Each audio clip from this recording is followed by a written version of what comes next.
In fact మీడియాలో కూడా వార్తలు వస్తున్నాయి. ముగ్గురు ముఖ్యమంత్రులు కర్ణాటకలో కలిసిన తర్వాత సమ్మక్క సాగర్ ప్రాజెక్టును ఆంధ్రప్రదేశ్ వదులుకోమన్నదని, దానికి మన రాష్ట్ర ప్రభుత్వం ఒప్పుకున్నది అనేటువంటి వార్తలు మీడియాలో వస్తూ ఉన్నాయి. దీనికి రేవంత్ రెడ్డి సమాధానం చెప్పాలి.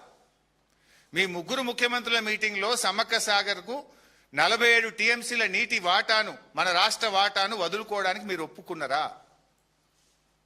ఎందుకంటే ఆల్రెడీ మీరు కర్ణాటక మీటింగ్ జరిగిన తర్వాత, తుంగభద్ర గేట్ల ఓపెనింగ్ ప్రోగ్రాం తర్వాత అనేక వార్తలు మీడియాలో వచ్చినాయి. 47 టీఎంసీలు వదులుకుంటున్నారు అని వార్తలు వచ్చినాయి. ప్రభుత్వం స్పందన లేదు. ఇప్పుడు ఎజెండాలకు వచ్చేసింది, జీఆర్ఎంపీ ఎజెండాలకు వచ్చేసింది. ఎస్, ఈ 47 ఇచ్చేదే లేదు అంటున్నారు ఆంధ్రప్రదేశ్. దీని మీద మీ స్టాండ్ ఏంది? ఈ 47 వదులుకున్నారా, వదులుకోలేదా?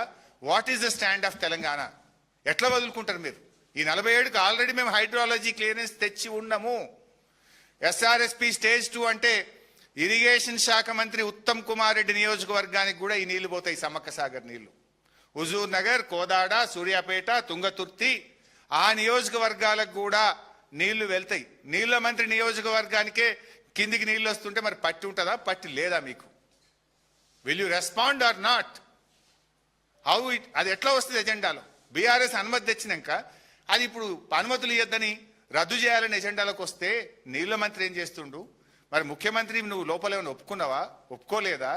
ఎక్కడి నుంచి ఇది ఎజెండాలు వచ్చింది? ఈ లీకులేంది? ఈ వార్తల మీద ప్రభుత్వం క్లారిటీ ఇవ్వాలి. సమ్మక్క సాగర్ అనుమతులు సాధించాలి. ఈ ఎజెండా రద్దు కావాలి. ఫస్ట్ ఆఫ్ ఆల్ పార్లమెంట్లో పోరాడాలి. మీరు ఎజెండా రద్దు కావాలి. దీని మీద వారం రోజులైంది, ఎజెండా వచ్చినాక ఇది ఎట్లా పెడతారు ఎజెండాలని రాష్ట్ర ప్రభుత్వం అడగదా? మీకు వచ్చి వారం అయింది. వారం నుంచి కనీసం ఎట్లా పెడతారా, మా ఏం ఎంత ధైర్యం మీకు అని అడిగే దమ్ము లేదా మీకు? చేత కాదా? ఎందుకు మౌనంగా ఉంటున్నారు? ఇప్పుడు మేము అడగంగానే నిన్న డేట్ వేసి మళ్ళీ ఉత్తరం రాస్తాడు ఈయనక. ఇప్పటిదాకా ఏం జరిగినాయో మేము చూసినాం. గోదావరి బనకచెర్ల, గోదావరి నల్లమల్ల సాగర్ అనేక ప్రాజెక్టుల విషయంలో బీఆర్ఎస్ మాట్లాడంగానే 2 రోజుల కింద డేట్ వేసి ఉత్తరాలు రాస్తుంటారు. డ్రామాలు కాదు, నిజాయితీగా రాష్ట్ర హక్కులు కాపాడండి, రాష్ట్ర ప్రయోజనాలు నిలబడండి. ఈ ఎజెండా నిజం కాదా చెప్పండి? ఎజెండా నిజం కాదా చెప్పండి? ఎట్లా వస్తుంది ఈ ఎజెండా?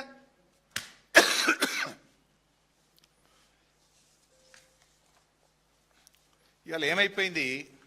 దీని అంతటికీ కారణం నిజంగా బీఆర్ఎస్ ప్రభుత్వమే, కేసీఆర్ గారే ముఖ్యమంత్రిగా ఉంటే అసలు ఇట్లాంటి ఎజెండా వస్తుందా? మనకి అంత ధైర్యం ఉంటుందా? పెడతారా అసలు? ఎందుకు ఈ ధైర్యం వచ్చింది? ఎక్కడి నుంచి వచ్చింది? మీ బంటు ఇక్కడ ముఖ్యమంత్రిగా ఉన్నాడు కనుక మీకు అంత ధైర్యం వచ్చింది. ఇవాళ ఈ ఎజెండా ఎక్కడికి వెళ్ళి వస్తుంది? ఆంధ్ర ఆరిజిన్కి సంబంధించినటువంటి అధికారి ఇవాళ కేంద్ర జలవనరుల శాఖ కార్యదర్శిగా వచ్చినట్టు కాంతారావు గారు, ఆంధ్రప్రదేశ్ చీఫ్ సెక్రటరీగా ఉన్న వ్యక్తి ఇవాళ ఈ ముఖ్యమంత్రికి, రాష్ట్ర ప్రభుత్వానికి నీటిపారుదల శాఖ సలహాదారుడు అయిపోయింది. ఇక నీటిపారుదల శాఖ మంత్రి దగ్గర సలహాదారుడు కూడా ఆంధ్రప్రదేశ్ ఆరిజిన్ ఉన్న వ్యక్తే ఉత్తమ్ కుమార్ రెడ్డి దగ్గర సలహాదారుడిగా ఉన్నాడు. ఇక మన ఈఎన్సీ ఆంధ్రప్రదేశ్ ఆరిజిన్కి చెందిన వ్యక్తే ఇవాళ తెలంగాణ నీటిపారుదల శాఖ ఈఎన్సీ అయిపోయింది.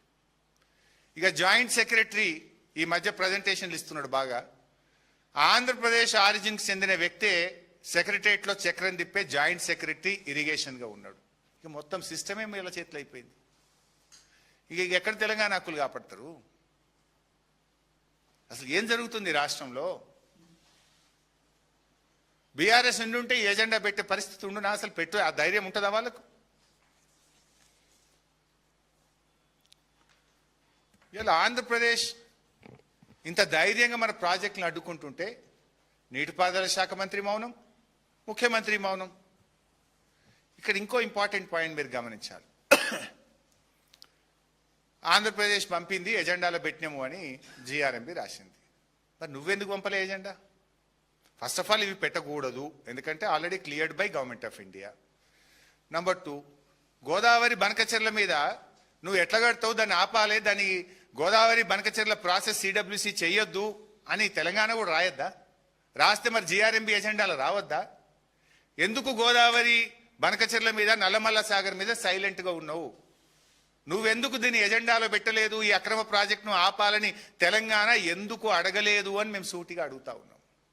ఇప్పటికే డ్రామాలు ఆడినావు, వ్రిట్ అన్నావు, సూట్ అన్నావు, నవ్వుల పాలైనవు. సూట్ వేసుకొని పోయినావు, వ్రిట్టు డిస్మిస్, సూటు అలో కాలేదు.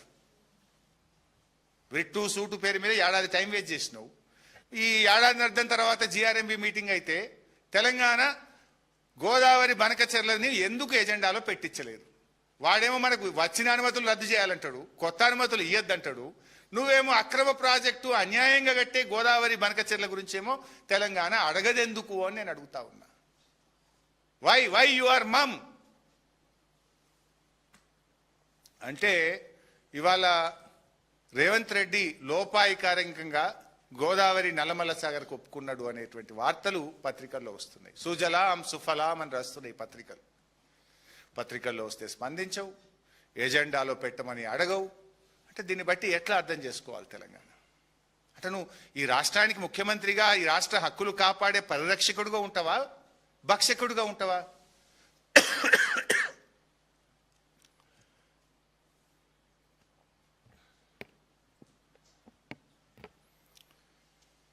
కేసీఆర్ గారు, బీఆర్ఎస్ ప్రభుత్వం మేము 968 టీఎంసీలు గోదావరిలో తెలంగాణకు దక్కాలని మేము పోరాడుతూ వచ్చినాం.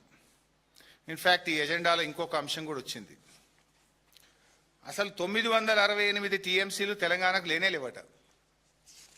తెలంగాణకు గోదావరిలో 968 టీఎంసీలే లేవని ఎజెండా నంబర్ 18.3.1 దీంట్లో అసలు నీళ్ళే లేవు, మొత్తం నీళ్ళ మీద కమిటీ వేయాలని రాసింది.